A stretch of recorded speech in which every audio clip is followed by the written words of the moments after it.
Good morning students.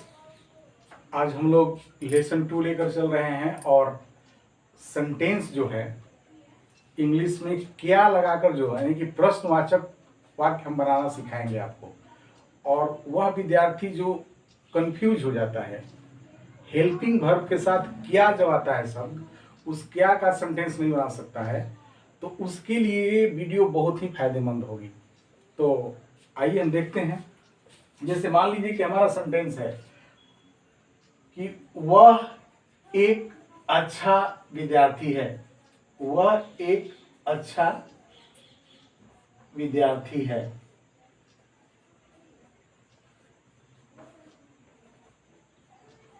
अब वह एक अच्छा विद्यार्थी है तो हम इस सेंटेंस को बनाते हैं कि ही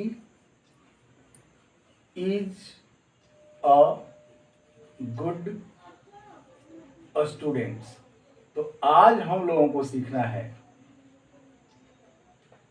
कि अगर किसी भी वाक्य में, यानी कि हम लोग आज सेंटेंस ये बनाना सीखना है कि किसी भी वाक्य में अगर क्या शब्द शुरू में लग जाता है, क्या, ये क्या, तो यहां पे स्टूडेंट्स कंफ्यूज हो जाता है। जब कभी भी क्या शब्द लगता है तो जितने भी लोग एकदम शुरुआत से सीख रहे होंगे, तो हमारा पहला जो वीडियो था फर्स्ट लेसन में हम लोगों ने सीखा था बेटा कि इज, एम, आर, वाज, वर और जितने भी सब्जेक्ट हैं एक सिंपल सा उसका क्या हिंदी होता है। आज हम लोग सीखने वाले हैं कि जब किसी भी वाक्य के अंग्रेजी में क्या शब्द जब आ जाता है तो उसको हम लोग कैसे बनाते हैं। तो देखिए, जैसे ही क्या शब्द आएगा तो आपको क्या करना है कि सबसे लास्ट में जाना है कि लास्ट में क्या लिखा है, तो है लिखा हुआ है। तो इस है का इंग्लिश होता है इज, और इसी इज को देखो यहाँ पे इज है, अगर इसी इज को हम यहाँ पे लिख देते हैं तो हमारा ये हिंदी दे देगा क्या, ये हमारा हिंदी क्या दे देता है। तो हम लोग जितने भी सिंगल हेल्पिंग वर्ब है, उस सिंगल हेल्पिंग वर्ब को अगर इज है, एम है, आर है, वाज है, वर है,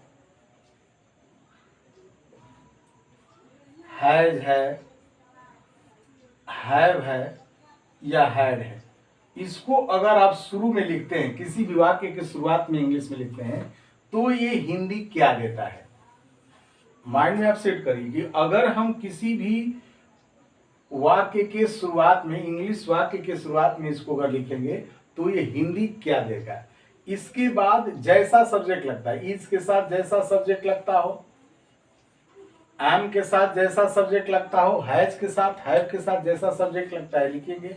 और ये जब लिखेंगे तो इसके बाद यहाँ पे नाउन हो सकता है या एडजेक्टिव हो सकता है, कुछ भी हो सकता है, और ये क्वेश्चन मार्क्स हो जाएगा आपको यहाँ पे। जैसे, क्योंकि जैसे आपके पास खूब अच्छी तरह से नॉलेज है, लेसन 1 में हम लोग सीखे थे कि हैड का हिंदी होता है पास था। अब हम लोगों को कहना होगी क्या, क्या मेरे पास एक कार था, क्या मेरे पास एक कार था। ये क्या शब्द का यूज करना है कि क्या मेरे पास एक कार था। तो अब यहाँ पे क्या दिया है और पास था दिया है, क्या दिया है और पास था दिया है। तो इस क्या का इंग्लिश हम लोग क्या लिखेंगे, तो पास था जब हिंदी होता है हैड, तो इस हेल्पिंग वर्ब हैड को हम लिखेंगे यहाँ पे हैड। तो जैसे ही हैड लिखेंगे तो ये हिंदी दे देगा क्या, और हैड के बाद आई लिखेंगे तो इसका हिंदी हो जाएगा कि क्या मेरे पास था, हैड आई, क्या मेरे पास था अ कार। तो इस तरह से इस सेंटेंस को हम बनाएंगे। तो ये मुझे उम्मीद है कि जो स्टूडेंट एकदम शुरुआत से पढ़ रहा होगा उसको ये समझ में आ गया कि किसी भी सेंटेंस के अंत में अगर क्या लगता है तो उस क्या का इंग्लिश नहीं याद करना है। क्योंकि बहुत सारे स्टूडेंट क्या करते हैं कि क्या का इंग्लिश वाट लिख देते हैं, और वाट यहाँ पे थोड़ा सा हम आपकी कंफ्यूजन दूर करेंगे, ठीक है, हल्का सा कंफ्यूजन आपका दूर करेंगे कि क्या से क्या दिक्कत है आपको। अगर किसी वाक्य के बीच में अगर क्या आता है तो उस क्या का इंग्लिश वाट होता है जब शुरुआत में। जैसे मान लीजिए कि सेंटेंस है कि वह क्या है। तो वह क्या है, तो यहां पे देखो बीच में क्या लिखा गया है, क्या। तो ये सेंटेंस के बीच में क्या लिखा गया है, तो इस क्या का इंग्लिश लिखेंगे व्हाट, और इसका हिंदी क्या लिखा है व्हाट इज ही। ये सेंटेंस ऐसे बनेगा व्हाट इज ही, यानी कि जब सेंटेंस के बीच में अगर क्या रहता है तो उस क्या का इंग्लिश व्हाट होता है। ये माइनस आप एकदम जरूर बैठा लीजिए। लेकिन अगर किसी वाक्य के शुरुआत में क्या रहेगा तो उस क्या का इंग्लिश हेल्पिंग वर्ब होता है। जैसे मान लीजिए एक सेंटेंस हो कि क्या तुम वहां थे, क्या तुम वहां थे, तो आप समझिए कि थे का इंग्लिश क्या होता है वर्ब होता है, जो कि याद कर लिए लेसन 1 में थे। तो इस थे का इंग्लिश जैसे ही यहाँ पे वर्ब लिखेंगे शुरुआत में तो हिंदी दे देगा क्या, और जैसे ही यू यहाँ पे लिखेंगे तो इसका हिंदी हो गया कि क्या तुम थे, क्या इसका हिंदी हो गया क्या तुम थे, और वहां का देयर, क्या तुम, ठीक ना, क्या तुम वहां थे, तो वर यू देयर। तो सिंगल जो हेल्पिंग वर्ब होता है उस सिंगल हेल्पिंग वर्ब को अगर शुरू में लिख देते हैं तो उसका हिंदी क्या हो जाता है। तो आज लेसन 2 में हम लोगों ने इस क्या का रिलेटेड जितने भी सेंटेंस है उस सेंटेंस को हम लोग एक रिवाइज भी कर सकते हैं आपस में। जैसे हम लोग ओरल, क्योंकि हम लोगों को राइटिंग, रीडिंग, स्पीकिंग सब एक साथ लेकर चलना है, तो अपने आप इसको हम लोग इसका प्रैक्टिस भी कर लेंगे कि क्या शब्द है। जैसे क्या मैं एक शिक्षक हूं, तो क्या शब्द जैसे यहाँ हूं, पहले एम आई अ टीचर, क्या मैं एक शिक्षक हूं। क्या तुम एक डॉक्टर हो, आर, अब तुम हो का इंग्लिश आर होता है, आर यू अ डॉक्टर, ठीक ना। क्या वे लोग वहां हैं, आर दे देयर। तो क्या शब्द जब भी आएगा तो उस हेल्पिंग वर्ब देखना है कि लास्ट में हेल्प हिंदी क्या है, उस हिंदी का इंग्लिश क्या होता है, वो थोड़ा सा प्रैक्टिस करेंगे। अगर आप ऐसा प्रैक्टिस करोगे तो फिर आपके लिए इजी हो जाएगा, अभी कठिन है, ठीक है। अगर आगे हम लोग एक चीज और लेकर चलेंगे कि जब डबल हेल्पिंग वर्ब हो, double helping verb, double helping verb means देखो जैसे विल और बी है तो ये डबल हेल्पिंग वर्ब है, इसको हम लोग डबल हेल्पिंग वर्ब कहते हैं, विल बी।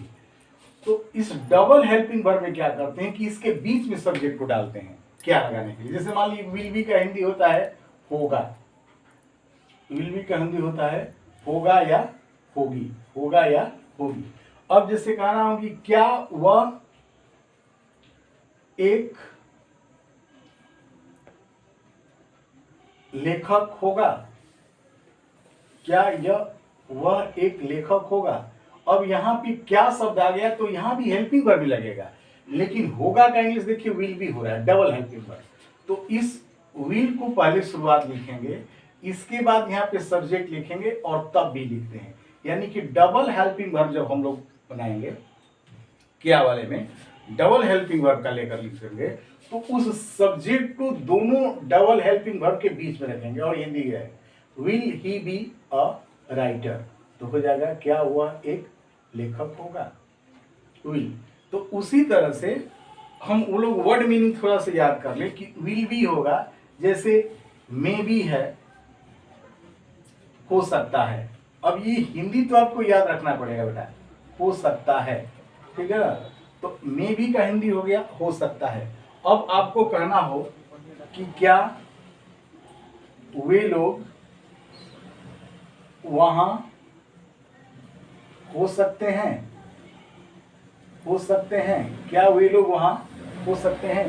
तो जैसे ही क्या शब्द आएगा तो उस में शब्द का यूज हो गया, में के बाद दे लिखेंगे और दे के बाद भी। तो आप डबल हेल्पिंग वर्ब में सीखिए, में दे भी देयर। तो आज हम लोगों ने लेसन 2 में क्या से रिलेटेड जितने भी सेंटेंस हैं उसमें यही सीखे कि हेल्पिंग वर्ब को शुरू में रखेंगे। जब हेल्पिंग वर्ब को शुरू रखेंगे तो हिंदी क्या देगा, अगर वही क्या बीच में लिखा जाएगा तो उस क्या का इंग्लिश व्हाट होता है, इतना हम लोग जाने। और ये लेसन 2 है। इसी तरह से हम लोग लेसन 10 में एकदम बेसिक पॉइंट लेकर चल रहे हैं। अगर आपके जो पेरेंट्स देखेंगे, अगर उनके बच्चे छोटे हैं तो इनको जरूर वीडियो दिखाइए। 10 दिन के बाद हम लोगों का थोड़ा सा स्पीकिंग चलेगा। Thank you.